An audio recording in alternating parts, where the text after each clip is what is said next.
Olá, bom dia a todos. Hoje iremos dar início, nossa aula de história, onde iremos falar sobre o Renascimento e a Reforma, e a Contra-Reforma. É isso?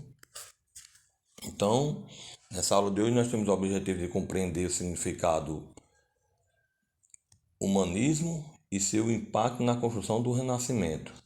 Conhecer também as motivações e consequências da reforma religiosa. Ok?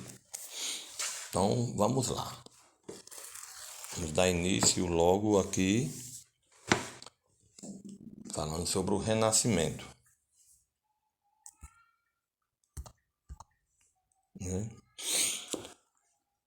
O movimento renascentista desenvolveu-se a partir do século XIV, nas cidades da Península Itálica, enriquecida pela atividade comercial. Essas cidades atraíam numerosos artistas e pensadores, e neles alguns clérigos, nobres e comerciantes ricos passaram a patrocinar a atividade artística. Os renascentistas buscavam recuperar o pensamento e as criações da antiga cultura grego-romana. Em sua concepção, a retomada dos valores e padrões de antiguidade clássica corresponderia a um renascimento cultural, daí a denominação do movimento. Entre os valores que distinguem a cultura renascentista da medieval, destacam-se o humanismo e o antropocentrismo, o individualismo, o racionalismo e o otimismo. Ok? Ao fundamentar as explicações sobre os seres humanos e a natureza na observação e na experimentação, e não mais em concepções e dogmas religiosos, os renascentistas revolucionaram o pensamento científico. Por quê? A ciência moderna tem raízes no trabalho dos renascentistas. As obras de arte e de literatura produzidas no Renascimento fazem parte do patrimônio cultural da humanidade. Elas são referências até hoje para os artistas, pensadores e apreciadores da arte.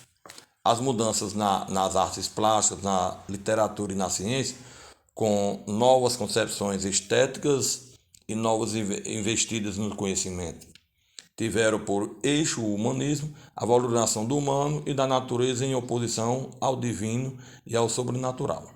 Assim, evidenciam articulações das mudanças na vida dos europeus com a produção cultural.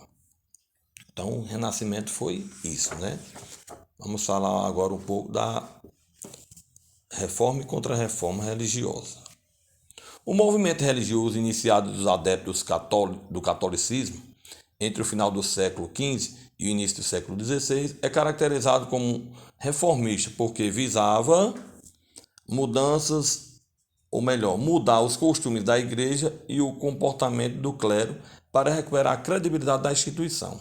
As novas igrejas geradas pelas dissidências protestantes não aceitavam o comando do Papa de Roma, quebrando a milenar hegemonia da cristandade católica na Europa.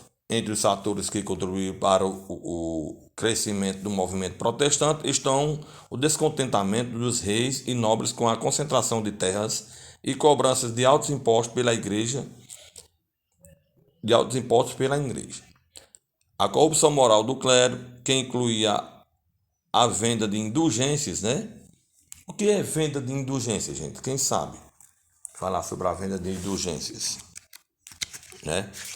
Naquele tempo, naquela época, a venda de indulgências, gente, era um perdão que a igreja oferecia às pessoas que se arrependiam dos seus pecados, alegando que a indulgência era uma forma de a igreja tirar proveito de fé das pessoas. Então, aquela pessoa que tinha algum poder aquisitivo, grana, comprava o seu perdão. Então, com isso, Lutero, que foi um grande revolucionista naquela época, Martinho Lutero, ele alegou isso aí, essa venda de indulgências, que era uma forma da igreja tirar proveito das pessoas. Então ele formulou 95 teses nas quais criticava as práticas da igreja. Então, em 31 de outubro de 1517, Lutero afixou a carta na porta da igreja do castelo de Wittenberg, né? Onde tinha 10 artigos, né? Ele falava lá fazendo o protesto, tá certo? Então, dois importantes reformadores, Lutero e Calvino, reconheciam apenas os sacramentos instituídos por Cristo, no caso o batismo e a Eucaristia, e repudiavam o culto à Virgem e aos santos. Eles não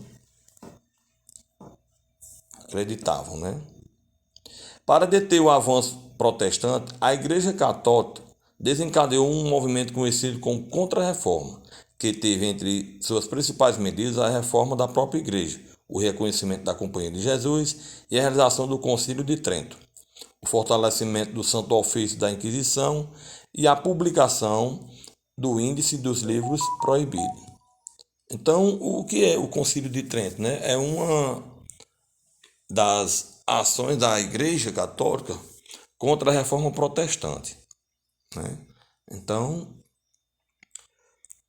por que isso? O desenvolvimento do capitalismo foi favorecido por um conjunto de concepções e posturas difundidas pelos protestantes, com a aceitação do lucro e dos juros e a valorização do trabalho e do sucesso econômico. As igrejas geradas pelo movimento protestante reúnem milhares de fiéis no mundo inteiro e foi com base em suas concepções que se formaram as igrejas evangélicas existentes no Brasil atual, que tem conquistado um número cada vez maior de adeptos.